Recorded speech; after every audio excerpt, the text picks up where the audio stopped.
Bonjour à toutes et à tous.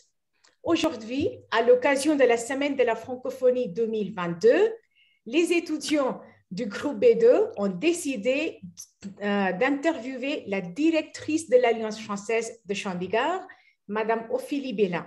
Bienvenue, Madame. Merci. Et maintenant, je passe la parole à nos étudiants.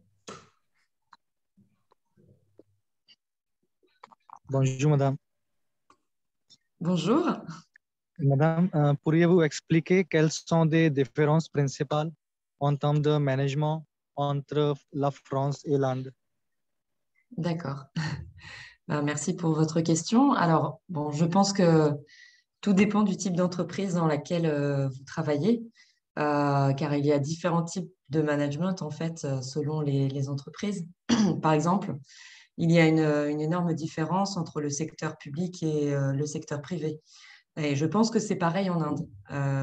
Dans le secteur privé, il y a beaucoup d'expérimentations qui sont menées pour sortir du management qu'on appelle top-down en bon français. Mais bon, sinon comme ça, je dirais que peut-être la différence principale entre la France et l'Inde se situe dans les relations hiérarchiques, ou plutôt dans la façon de s'adresser à son supérieur hiérarchique. Je pense qu'en Inde, il y a un plus grand conformisme en fait aux règles de courtoisie quand on s'adresse à son supérieur. Par exemple, on va toujours utiliser monsieur ou madame. Et en France, on s'adresse à son supérieur en utilisant son prénom, même si on peut parfois évidemment conserver le vouvoiement. Ensuite, je pense que les Français, en général, mais pas tous, hein, ça dépend de l'ego de chacun, ont la capacité aussi à avoir des désaccords importants, de vraies disputes au travail avec un collègue, par exemple, mais qui restent uniquement sur le plan professionnel et n'affectent pas forcément leurs relations personnelles, donc avec cette même personne. Donc, il y a vraiment une séparation qui est faite entre les plans professionnels et individuels. Voilà. D'accord. Merci, madame. Merci beaucoup. Je vous en prie. Bonjour madame, je m'appelle Atul et je veux m'installer au Canada. Mais quand on va à autre pays, il y a toujours quelques défis qu'on rencontre. Je voudrais donc savoir quels sont les défis que vous rencontrez en Inde. Alors, bon, il n'y en a pas beaucoup jusqu'à présent, mais on va dire comme ça, parvenir à refuser le 5e chai ou le 10e café quand je rends visite à des institutions et qu'on n'arrête pas de me proposer du café ou du chai. Au bout d'un moment, ça devient un peu gênant de refuser ou alors de constamment boire du chai ou du café. Bien sûr, un des défis, c'est aussi m'adresser à des employés qui ne parlent ni l'anglais ni le français. Donc, évidemment, là, je suis obligée de passer par une personne tierce pour faire passer des messages. Et puis, bien sûr, les retards ou les oublis de rendez-vous, mais ça reste très rare pour le moment. Donc, voilà, je n'ai pas trop à subir ça, on va dire. Merci madame. Je vous en prie. Bonjour madame, je m'appelle Walita et j'étudie à Alliance française depuis novembre 2020. Madame, je voudrais savoir quels sont les moyens d'améliorer les relations entre la France et l'Inde en ce qui concerne la culture du travail. D'accord. Alors, je dirais que des sessions de découverte interculturelle pour se comprendre, pour comprendre comment fonctionne l'une et l'autre culture dans un environnement professionnel. Il faudrait également donner des outils pour apprendre à accepter les différences culturelles sans se braquer ou s'énerver. Et je pense que réellement, la compétence interculturelle, ça se travaille. Et ce n'est pas quelque chose de forcément inné. Ça s'acquiert avec l'expérience ou ça se travaille justement lors de stages de découverte interculturelle. Voilà. D'accord, madame.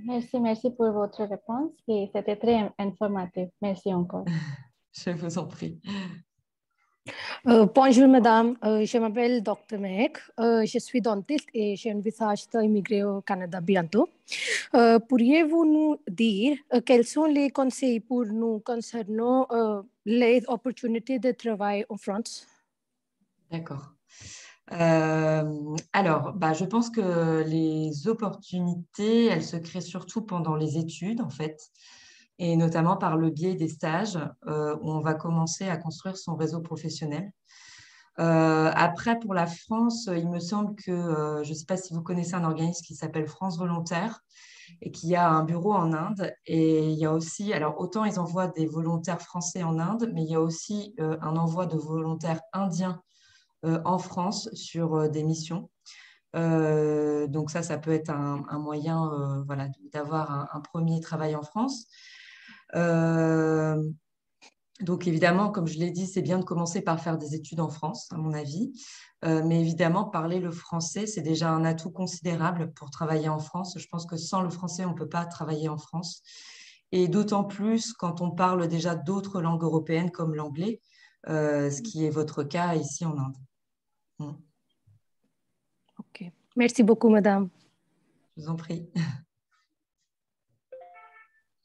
Bonjour madame, je m'appelle Shivangi et j'étudie à Alliance française de Chandigarh depuis 2021 et je voudrais savoir la francophonie, que signifie-t-elle pour vous? D'accord. Alors, donc la francophonie, pour moi, c'est la présence de la langue française dans différents endroits du monde. Mais ce que je trouve d'autant plus beau, en fait, avec la francophonie, c'est la réappropriation de celle-ci, donc de la langue française, par les populations qui, en fait, la réinventent avec des expressions qu'on ne trouvera, par exemple, qu'au Québec ou à l'île Maurice, pour ne citer que ces pays, parce qu'il y en a beaucoup. Donc la langue, en fait, elle s'empare de nouvelles couleurs, mais c'est aussi la preuve que la langue est libre et qu'elle vit en dehors des nations et dans des cultures très différentes. Donc pour moi, la francophonie aussi, ça veut dire beaucoup, parce que j'ai vécu et j'ai visité beaucoup de pays francophones en dehors de la France. Merci pour votre réponse, madame. Je vous en prie. Merci beaucoup, madame. Je pense que c'était très intéressant. Et puis, nos étudiants, ils ont reçu les réponses à leurs questions. Alors, merci. J'espère. Oui. Et on vous souhaite une excellente journée, madame.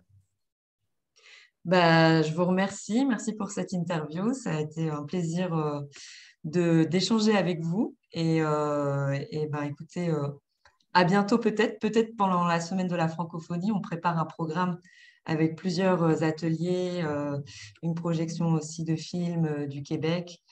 Donc voilà, bientôt on va sortir la communication à ce sujet. Donc on espère vous rencontrer à l'Alliance française pour de vrai et pas derrière un écran. Voilà.